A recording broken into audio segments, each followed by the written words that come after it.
Queen-backed William's muscular Indyref2 approach as faith in Downing Street sunk.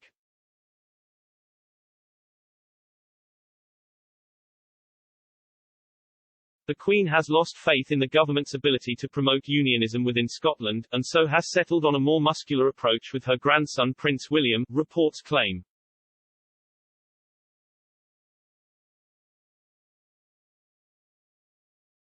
The Queen, Prince William and Princess Anne have all visited Scotland this week in honour of Holyrood Week. Although it is an annual tradition, the number of royals who have attended means the trip has been described by some as a charm offensive and a bid to promote the union north of the border. Scottish independence is a growing concern once again for Westminster, especially after First Minister Nicola Sturgeon promised to push ahead with a second referendum, Indyref2, on the matter once the urgency of the COVID-19 pandemic has subsided.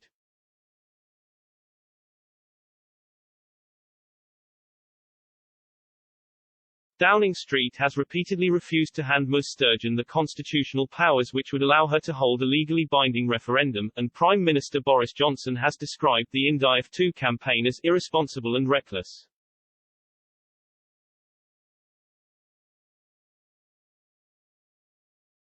Yet, after a majority of pro-independence MSPs were elected to Holyrood in May, government critics believe the separatist movement needs to be tackled sooner rather than later.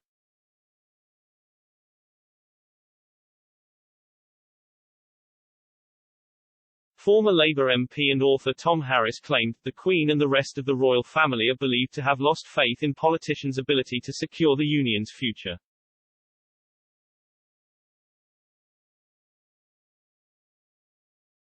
Indeed, Prime Minister Boris Johnson is known not to be popular north of the border, while the head of the unionist parties in Scotland, the Conservatives, Labour and the Lib Dems, have all failed to secure a substantial number of seats in Scottish Parliament in recent years.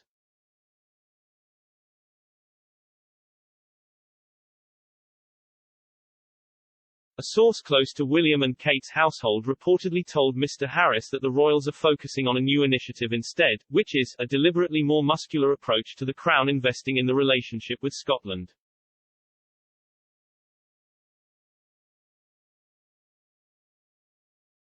This initiative will see the royal family put their soft diplomacy into action by attending more events based in Scotland and using their charm offensive, in a bid to make Scots feel part of the Union.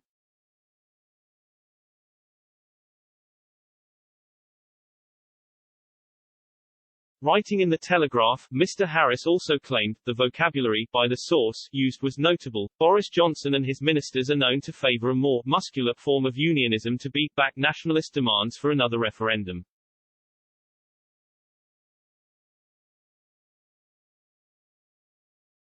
He alleged that the Duke and Duchess of Cambridge will be at the front of this push for unionism in Scotland, having been handpicked by the government.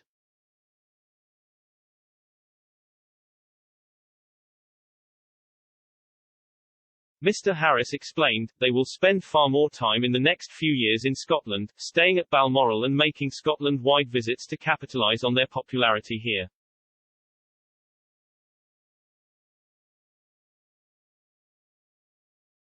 However, the royals do have to be particularly careful not to directly involve themselves in the politics surrounding any future referendum.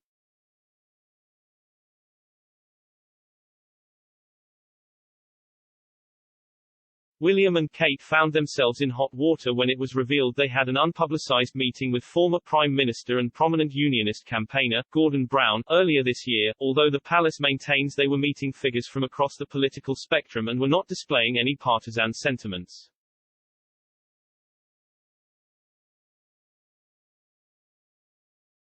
The Queen also raised eyebrows in 2014 when she advised Scottish well-wishers to think very carefully about the future, in the run-up to the first referendum, a phrase thought to show her support for unionism.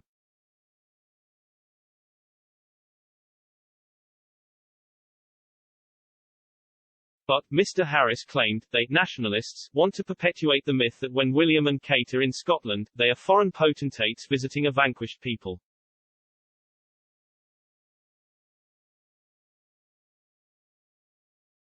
This myth will be broken down as long as the royals frequently visit Scotland.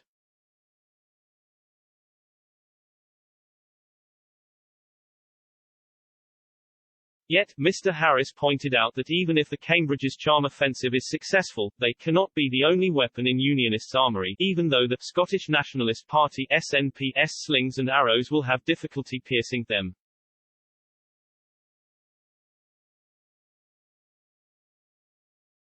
But, he maintained, they can make Scots comfortable with the description of British.